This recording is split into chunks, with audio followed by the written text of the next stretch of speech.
Hey, so I'm not big on making videos. I don't do it very often. Actually, I don't think I've ever really made a video that I physically wanted to express my feelings on something.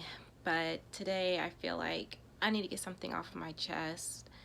But I want to first off say I am for both America and I am definitely for hashtag Black Lives Matter. I'm not for one or the other. I love where I live. I love my country. I love everything about my country, which is why I'm wearing my red, white, and blue shirt rather than do this and wear my Black Lives Matter shirt. But I do have that shirt too. I was on Facebook watching video after video about everything that's going on, and I relate to all of it. All of it hurts. And then reading what my friends post about all lives matter and how we need to suck it up, and everybody's killing everybody and black is killing black, and just not really seeing through our eyes, through my eyes. And I'm okay with that. Everybody has their own opinion. Everybody has their own lives. I'm not mad. That's why I don't comment on your stuff unless you really say something that rocks my core. And even at that, I'm still not going to say anything. I will unfollow you. I'm not going to unfriend you. I'll still be your friend. I'll still be here to talk to you. I will still like your stuff, but I don't want to see it. I don't want to see what you have to say on the negative side of my world, of my community, of my skin, and then turn around and you're liking pictures of my son. You're liking the things of me, and then you tell me that we're friends and you love and you support me, but you don't support anything else outside of me. But that's besides the point. That's not what this video is about. This is about Drake. I want to make a video and talk about the one person that means everything to me. This guy. This guy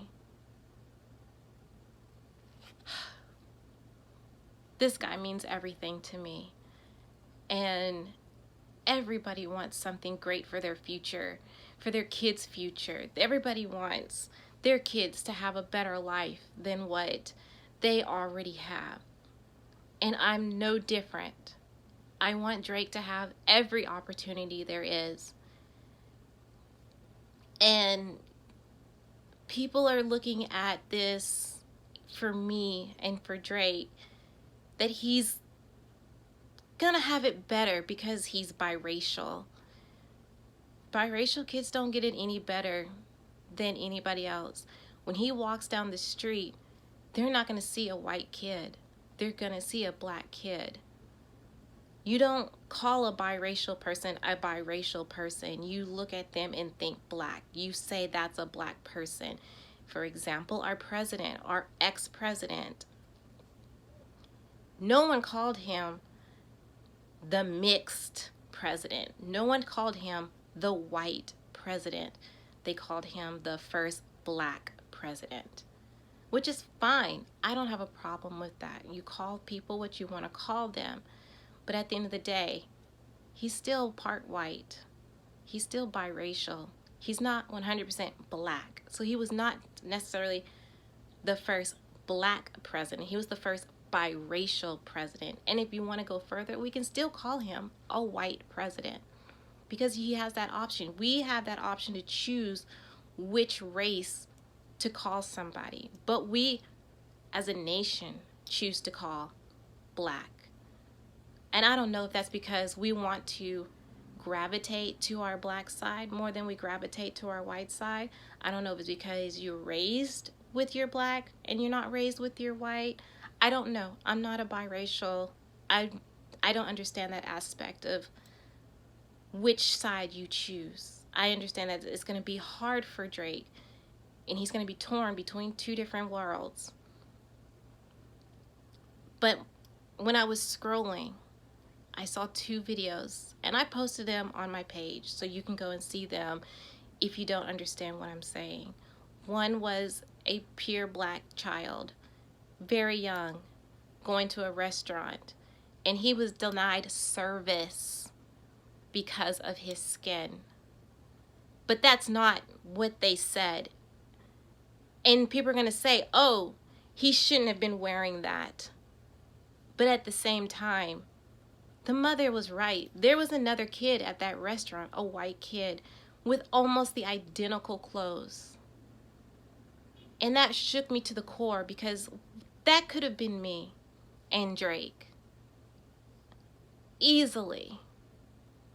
How are you going to deny my child a meal at your restaurant because he's different?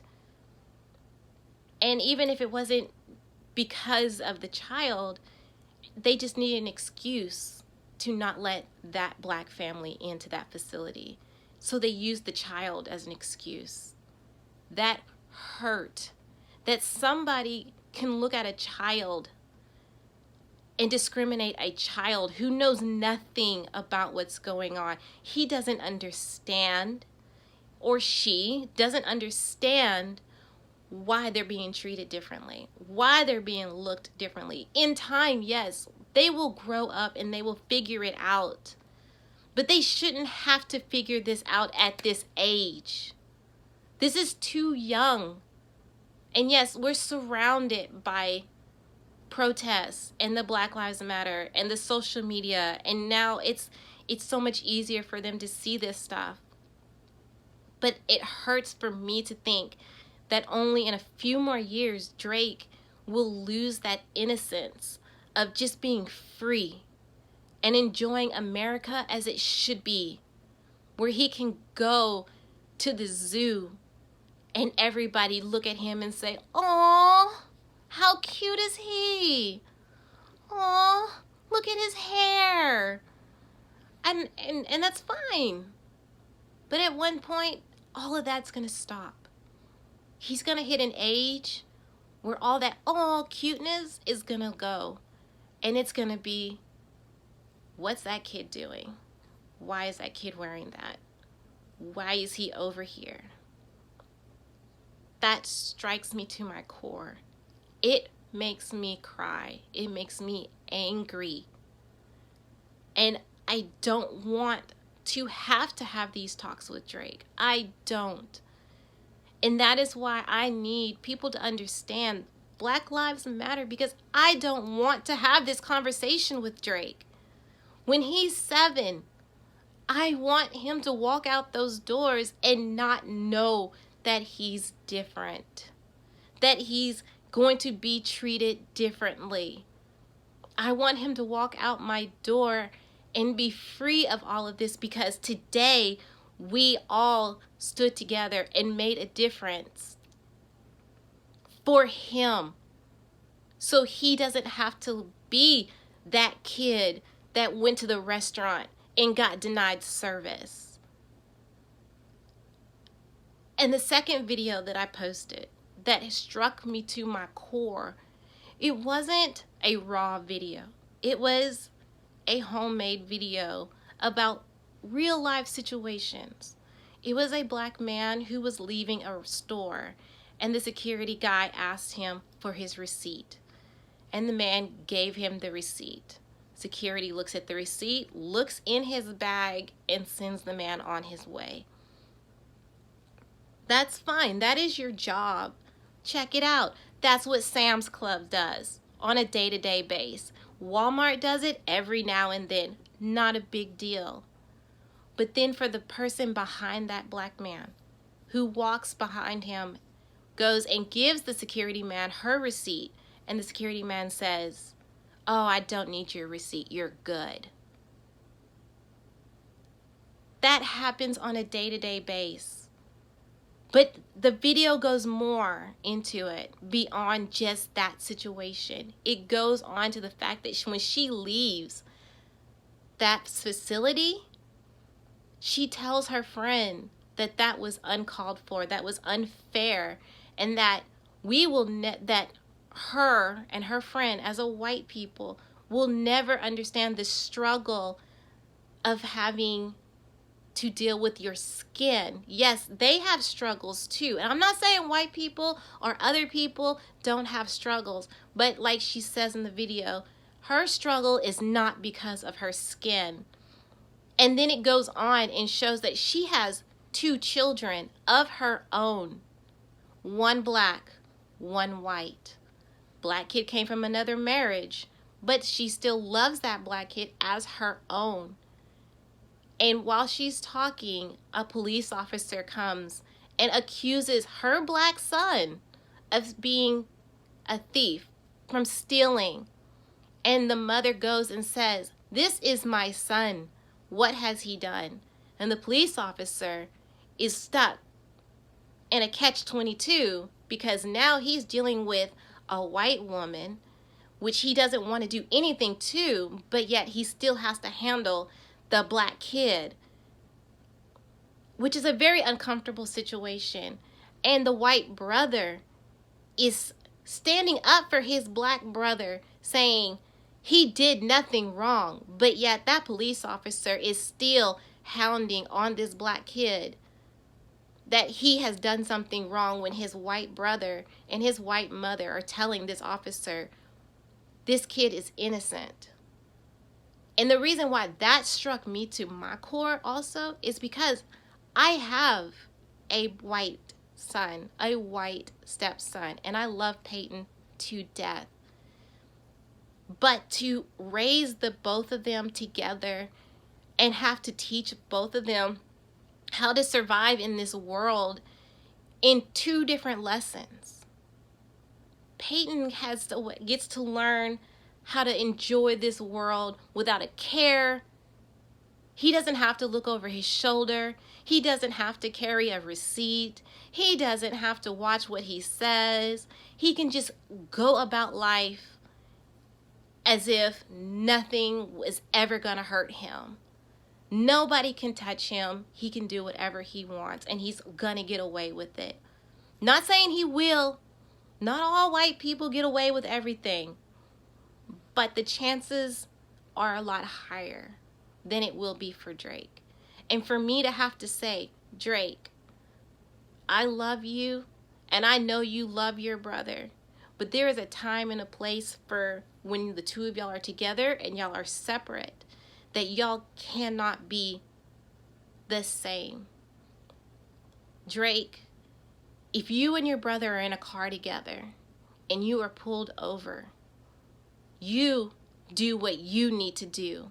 You put your hands up where the police officer can see it. You make sure your identification is sitting in that spot. Do not reach in the glove compartment. Do not speak ill to the police officer. Say yes, sir. Say no, sir. I don't care if your brother is acting a fool. Not saying Peyton would act a fool, because Peyton is a sweet kid. But if your brother goes off and says something that he was not speeding, or he doesn't have to show his license or anything like that, don't back him up. You let Peyton do him and you do you. That's how I feel I have to raise my child. And it hurts that I have to teach my son that he has to look out for himself before protecting his own brother. Because in any scenario, the world, that anything can happen and it would flip on my son. Nobody's going to look at those 2 and know that they're brothers. You're not. They're not. They're in a club together. Something happens. Drake, I feel, is going to get the worst of it. That's just how I feel. I could be wrong. I can't predict the future. I can only see what I see. So I need people to understand that what's happening now will affect Drake's future and anybody else of younger age. Right now, we're pretty much a lost cause. This year is a lost cause to really make any big changes. But it's a start. It is a start, and it is hope that my son will be able to walk out these doors and not look behind him, wondering if somebody's watching him. I want to know that my son can walk and go to a store and not have to have his phone on record ever in his life. I want to be able to die in my grave. Well, not die in my grave, but die and be in my grave and know that he's safe, that he has a future, that he has a life, that he can love someone, that he can marry someone, that he can have kids and live a full life and never have fear keeping him from doing what he needs to do. I want him to be able to become the businessman that he wants to be. I want him to be the athlete he wants to be. I want him to be the man that he wants to be. I want him to be the grandfather that he wants to be. And not have that fear that somebody's out to get him. I am trying to raise a good man for this world. I am not trying to raise a thug. I am not trying to raise a criminal. So please do not look at my son when he gets older as a criminal and as a thug. I'm not doing that. I'm not raising him to be that way. So please, if you love my son, if you love anybody's son or daughter that is of race, I don't care if he's black, white, biracial, Mexican, Asian, Indian, Muslim. I don't care what race you are. I don't care what religion that child is. Think about their future more than yours. Because guess what? Your future is coming to an end. We're old. They're young. Let's not damage their future. Let's give our children, your grandchildren, other people's grandchildren, a chance to thrive in this world for who they are, for what's in their brain, for their talents, for their skills. Not because he's white. Not because he came from money.